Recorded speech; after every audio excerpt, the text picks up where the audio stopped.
Maestro Hulk. The Hulk is the major villain after Endgame. Now, Endgame introduced a whole plethora of classic comic tropes and potential future directions of the Marvel Cinematic Universe to embark on following the conclusion of its Infinity Saga. After they introduced the multiverse through the reality-altering effects of the Infinity Gauntlet and divergent timelines via time travel through the quantum realm, the film is said to have set up the next major MCU villain, and it could be an alternate version of a founding member of the Avengers. So who formed the new dumb professor? The one and only Bruce Banner, who had successfully merged his own personality with his gamma-radiated alter ego to form the one new dubbed Professor Hulk, combining Banner's scientific intelligence with the Hulk's incredible strength. And guess what? The Avengers used a version of the Infinity Gauntlet to restore half of all life in the universe, resulting in permanent damage to his right arm. And despite possessing the ultimate power with the Gauntlet, Banner was unable to resurrect his longtime love interest and teammate, Black Widow, due to her connection to the Soul Stone. These losses weighed heavily on Bruce, and as the timelines began to diverge, it could signal an alternate future Professor Hulk, returning as the classic Marvel Comics villain, the Maestro. Let's not forget it was created by Peter David and George Perez in 1992's The Incredible Hulk, Future and Perfect #1. The Maestro came from an alternate, post-apocalyptic future where the nuclear war had wiped out all of Earth's superheroes and most of the human race. And here's a fun fact. Hulk did not only just survive, but he grew significantly more powerful by absorbing all of the nuclear radiation, enhancing his already staggering strength and abilities. It was this mass absorption of radiation coupled with decades of resentment for his treatment by the world and had this unintended side effect of driving the Hulk insane. Retaining Banner's intellect, the Maestro brings the remnants of humanity under his dictatorial rule, which led to the rebels to use a time machine to bring Professor Hulk from the past to save them. Despite divergent timelines now being firmly part of the MCU, one possible future could involve a version of Professor Hulk transforming into the Maestro and somehow returning to haunt the main timeline in Bruce Banner, as he realized that this would be the worst possible outcome of his newly emerged personality. And it could all stem from Professor Hulk's taste of omnipotent power while briefly wielding the Infinity Gauntlet. And of course, remember the old saying that goes, absolute power corrupts absolutely. And the Infinity Stones are no exception. Absolute power corrupts absolutely, and the Infinity Stones are no exception. In case you don't know, Marvel Studios even confirmed that Loki's exposure to the Mind Stone during the Avengers actually brought out his more darker and villainous tendencies beyond his control, and other Infinity Stones have been shown to have varying degrees of corruption. After briefly tasting the ultimate power and the revelation that the Infinity Stones still exist on an atomic level, could an obsessed parallel reality Banner accidentally trigger an apocalypse that would transform him into Maestro? While ostensibly from another reality, traveling between divergent timelines and parallel universes has been teased as a possibility within the MCU before. Mysterio and the Elementals from Spider-Man Far From Home claiming to be from an alternate Earth, whereas Captain America's reappearance in the MCU timeline after creating a divergence decades in the past suggests that this is possible, though the particulars have yet to be revealed. And with these dimensional rifts, the Maestro could extend his plans into the main MCU timeline in an effort to change history or simply spread his rule. Hulk, a superhero.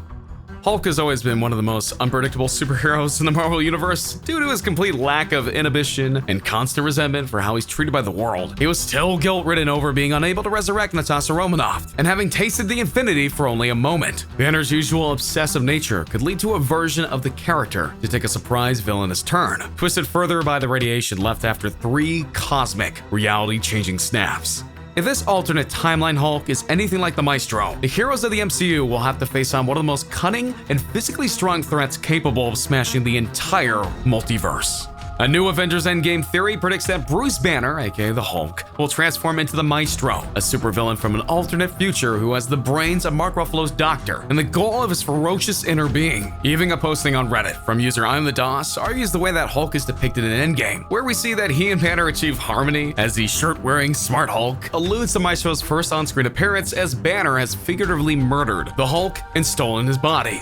A lot of users complain that it's weirdly off-putting, saying that this incarnation of Hulk feels unrecognizable in relation to how we've seen him in some of the earlier movies. But the user isn't the only person who agreed. This unseen, unexplained merger between Banner and Hulk that gives the duo an entirely new personality is questioned by his former lover, Black Widow, Scarlett Johansson, and his friend from Ragnarok, Valkyrie, Tessa Thompson. And this is when the user continues their main theory, declaring that Hulk's body power is affecting Banner's mind, like a psychoactive drug. This will slowly corrupt his mind, leading him to become the Maestro in the future. Though the user is talking about the Hulk that we currently have in the MCU, given that we know from Endgame and the promotional material from Spider-Man Far From Home, a Marvel multiverse in which another Maestro could appear seems possible. So this theory may not be totally outlandish to begin with. How about the Avengers Endgame co-director Joe Russo, who recently told comicbooks.com that they seem to have debunked Ian the DOS. It seems that he felt that the merger was the only natural progression for the body-sharing duo following their collective defeat in Infinity War. As of now, we're not sure what the future has in store for Hulk, but given this theory, it seems like fans aren't ready for Mark Ruffalo to leave the MCU just yet. So while we wait to learn more, be sure to let us know in the comments what you think we're gonna see the Mean Green Fighting Machine do next. And if you're wondering, because obviously you're wondering, as a child I did have the Hulk fist, the Hulk hands.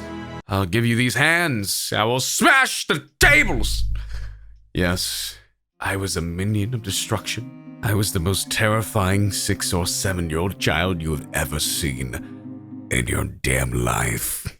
But my voice didn't drop, so it's pretty squeaky. Okay, let's move back on to the commentary. What am I doing? Did you know that Hulk in Avengers Endgame is the MCU's crowning achievement? The Avengers Endgame forces Marvel fans to grapple with a lot of tough questions. What will the sprawling superheroes franchise look like going forward without some of the characters that established it? Would you go back in time and kill baby Thanos, or for that matter, baby Hitler? And, are we attracted to Hulk now? Not Mark Ruffalo as Bruce Banner. That sort of goes without saying. We're talking about Mark Ruffalo as the Hulk in Hulk form. Now, first off, this is relevant to the plot. The film jumps ahead 5 years in the wake of Thanos' Infinity War snap. We discover that Bruce is distressed that he couldn't summon the Hulk during the last battle in Wakanda and decided to permanently merge with his alter ego. And so that way he'd be able to use his scientific mind and his gigantic body at the same time. The Bruce Hulk combination combines Ruffalo's rugged facial features with the Korean guy's well-proportioned bulk. He looks like a chiseled but surprisingly kind statue. On top of that, he's maintained Bruce's rumpled style. He wears V-necks, soft sweaters with very large glasses, and you know, it kind of makes you wonder, where does he even get glasses that large? Like, are they custom made? How much are these? Is his vision Hulk vision or Bruce vision? Like, how is it 2020? Is it 1 million, 1 million? What are the answers? Like, these are the questions we need to be asking. Besides all this and all the shenanigans, it just weirdly makes sense. The Marvel Cinematic Universe has a history of chastely objectifying its male stars, and Endgame plays it up more than any other movie in the series. Hot Hulk is just, well, a natural. Well, Endgame fusing the CGI Hulk, who'd never been before this mode even considered an FRM in an FMK scenario, and Mark Ruffalo, who has been to take you to the farmer's market on a Sunday morning after bringing your breakfast to bed kinda hot for his entire existence. Hot Hulk gives you a new meaning to the word smash.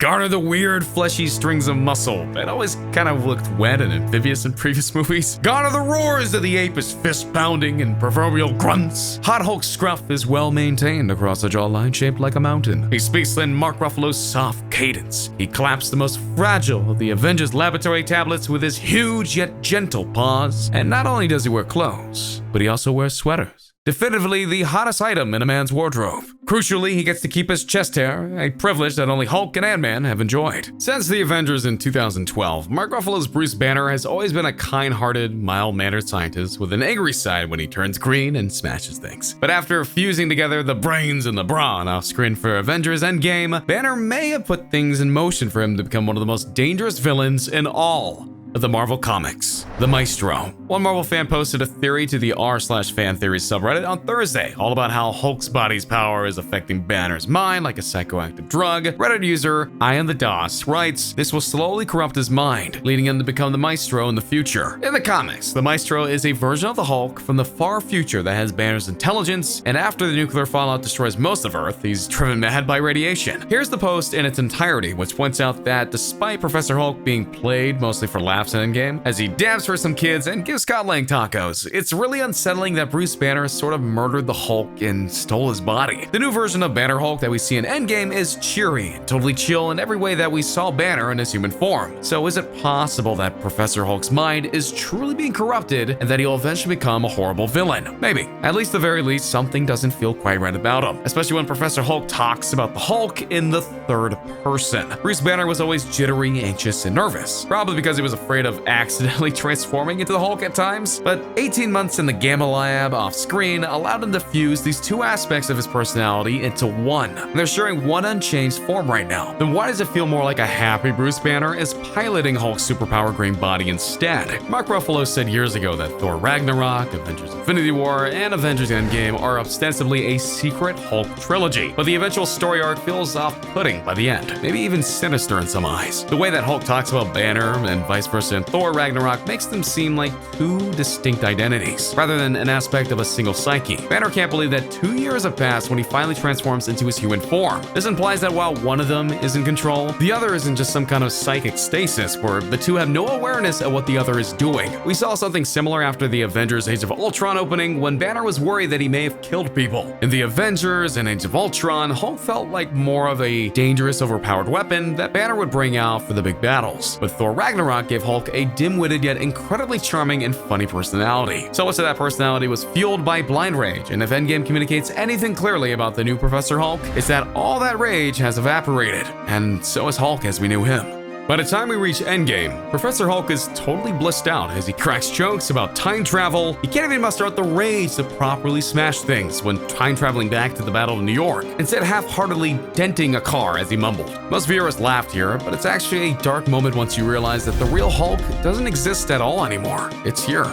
I think I prefer you either of the other ways. Valkyrie says to Professor Hulk when he visits New Asgard in Endgame, and yeah, I'm inclined to agree with her. So was the Incredible Hulk just the Maestro's first victim at the end of the day? And if it does happen, we're probably a long way from seeing it, but even if it doesn't, just something doesn't sit quite right with Professor Hulk.